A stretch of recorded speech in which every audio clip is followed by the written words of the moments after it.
اللہ ربنا هو الالہ اسلام کے یہ معترضین، کیا تم چاہتے ہو کہ ہم آج سے ہزاروں برس قبل خیموں میں رہنے والے خانہ بدوشوں کی مانند زندگی گزاریں؟ صحرا کے رہنے والے وحشی اور اجڑ بدوؤں کے لیے اسلام بالکل موزوں اور ان کی ضروریات سے ہم آہنگ تھا۔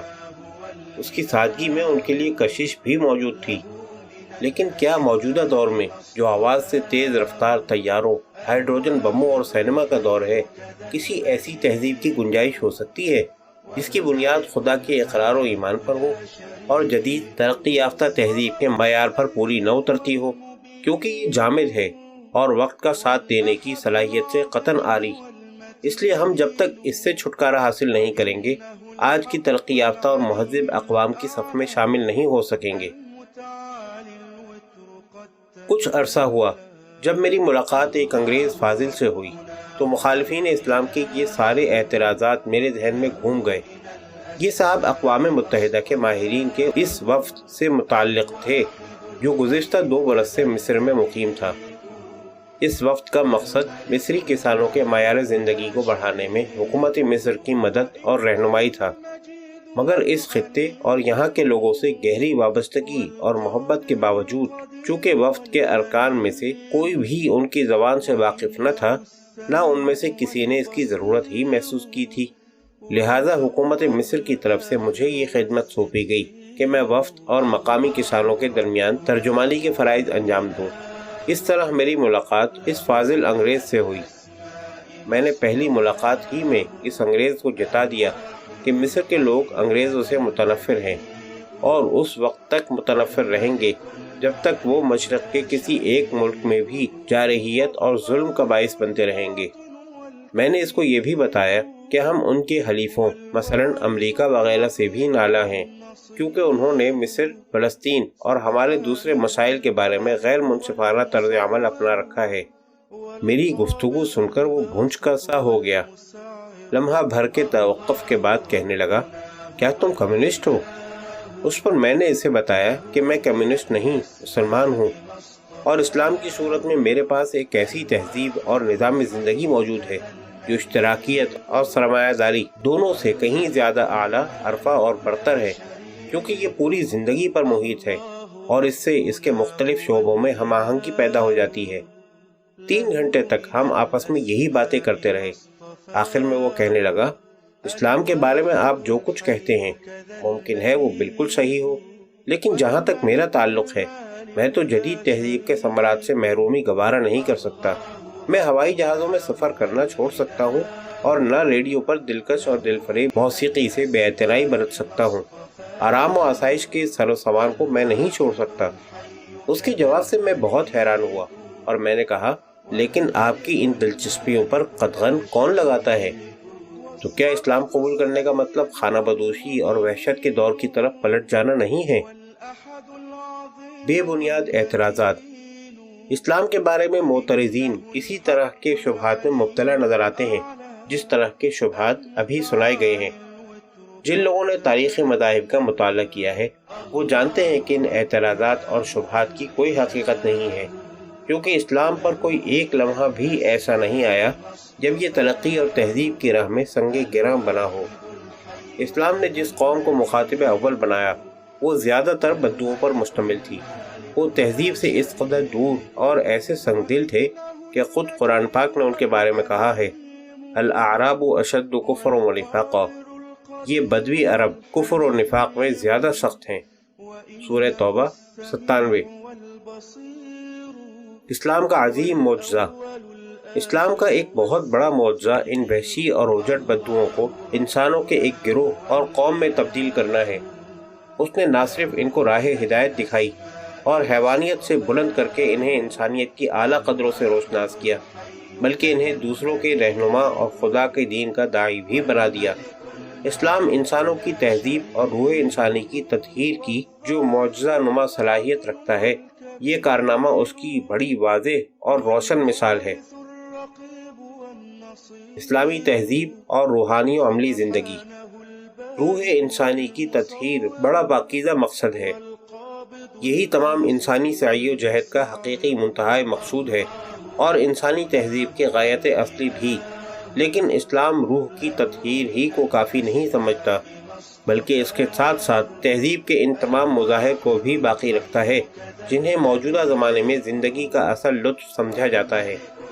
چنانچہ یہی وجہ ہے کہ مفتوح ممالک کی ان تمام تہذیبوں کی اسلام نے سرپرستی کی اور انہیں اپنے زیر سایہ پروان چڑھایا، جو عقیدہ توحید کے منافی نہیں تھیں اور نہ لوگوں کو نیکی اور اچھے کاموں سے روکتی تھیں۔ قدیم یونان اور اسلام۔ اسلام نے یونان سے ملنے والے اس سائنسی ورثے کی بھی حفاظت اور سرپرستی کی جو علم الادویہ، فلکیات، ریاضی، طبیعت، کیمیا اور فلسفے پر مشتمل تھا۔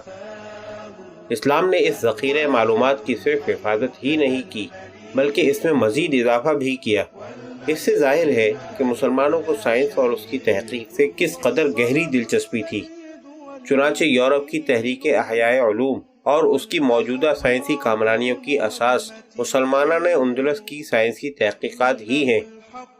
واقعہ یہ ہے کہ اسلام نے اپنی تاریخ کے کسی دور میں بھی حقیقی خادم انسانیت تہذیب کی راہ میں رکاوٹ نہیں ڈالی۔ موجودہ مغربی تہذیب کے متعلق اسلام کا رویہ۔ موجودہ مغربی تہذیب کے بارے میں بھی اسلام کا رویہ وہی ہے جو اس سے قبل دوسری تہذیبوں کے بارے میں رہا ہے۔ اسلام اس کی کسی خوبی سے انکار نہیں کرتا، مگر وہ اس کے لائے ہوئے فساد اور خرابیوں کو قبول کرنے کا روادار نہیں۔ اسلام نے اپنے پیرووں کو مادی یا سائنسی میدانوں میں کبھی علیحدگی پسندی کی تعلیم نہیں دی۔ دوسری تہذیبوں کے خلاف اس کی کشمکش کی تہ میں کوئی شخصی یا نسلی تعصبات کارفرما نہیں ہوتے، کیونکہ اسلام وحدت آدمیت کا علمبردار ہے اور چاہتا ہے کہ انسان کی مختلف نسلوں اور طبقات کے درمیان گہرے برادرانہ روابط قائم ہوں۔ جدید سائنسی ایجادات اور اسلام۔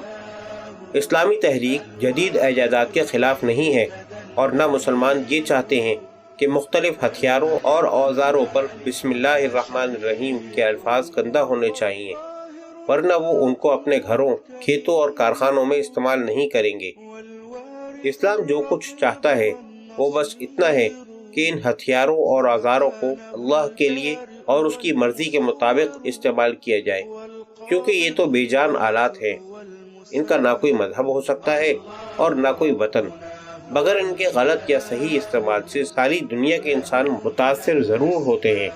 مثال کے طور پر ایک توپ کو دیکھیے کہ اس کا نہ کوئی مذہب ہے اور نہ کوئی وطن، لیکن اسلام کے نزدیک کسی کے لیے یہ جائز نہیں کہ وہ اس کو غلط استعمال کر کے اس کی مدد سے دوسروں پر ظلم اور زیادتی کرنے لگے۔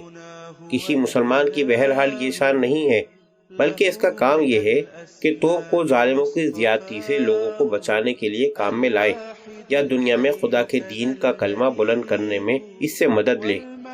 اسی طرح فلم بھی ایک جدید ایجاد ہے۔ اسلام اس کے بھی خلاف نہیں ہے، بلکہ ایک اچھے مسلمان سے اس کا مطالبہ صرف اتنا ہے کہ وہ فلم کو پاکیزہ جذبات، نیک کرداروں یا معاشرہ انسانی میں خیر و شر کی کشمکش کی عکاسی کے لیے استعمال کرے۔ کسی مسلمان کے لیے یہ بات بہرحال جائز نہیں ہے کہ وہ فلم کو عریانی اور گندے خیالات اور جذبات کے اظہار اور اشاعت کا ذریعہ بنائے اور اس کے ذریعے معاشرے کے ان بگڑے ہوئے کرداروں کو نمایاں کرے جو ہر طرح کی اخلاقی، ذہنی اور روحانی گندگیوں میں ملوث ہوتے ہیں۔ اس کے نزدیک اس طرح کی تمام فلمیں گندی اور سطحی ہیں، کیونکہ ان میں زندگی کی بڑی سطحی اور گھٹیا تصویر پیش کی جاتی ہے اور یہ انسان کے پست سفلی جذبات کو اپیل کرتی ہیں۔ ظاہر ہے کہ اس طرح کی فلمیں انسان کے روحانی ارتقاء میں ممد و معاون نہیں بن سکتی، بلکہ الٹا اس کے لیے انتہائی مضر ثابت ہوتی ہیں۔ اسلام نے انسان کی سائنسی ایجادات کی کبھی مخالفت نہیں کی۔ مسلمانوں کو اس نے یہی تعلیم دی ہے کہ وہ تمام اچھے سائنسی علوم کو اپنے مقصد کی خدمت کے لیے استعمال کریں۔ پیغمبر اسلام صلی اللہ علیہ وسلم کا ارشاد ہے، علم کا حصول ہر مسلمان پر فرض ہے۔ یہ کہنے کی غالباً یہاں ضرورت نہیں ہے کہ علم کی تعریف میں ہر قسم کا علم شامل ہے، گویا حضور صلی اللہ علیہ وسلم کا مقصود یہ ہے کہ مسلمانوں کو علم اور سائنس کے ہر شعبے میں آگے بڑھنا چاہیے۔ الغرض اسلام کسی ایسی تہذیب کی مخالفت نہیں کرتا جو انسانیت کی خادم ہو، لیکن اگر کوئی تہذیب میخواری، قمار بازی، اخلاقی انحطاط قہوہ گری اور نو آبادیاتی سامراج اور دوسری قوموں کو مختلف ہیلوں اور بہانوں سے اپنا غلام بنانے کی ہم مانی بن کر رہ جائے تو اسلام اس تہذیب کو تسلیم نہیں کرتا، بلکہ اس کے خلاف علم جہاد بلند کرتا ہے تاکہ دنیا کے لوگ اس کی لائی ہوئی تباہیوں اور بیماریوں سے محفوظ رہیں۔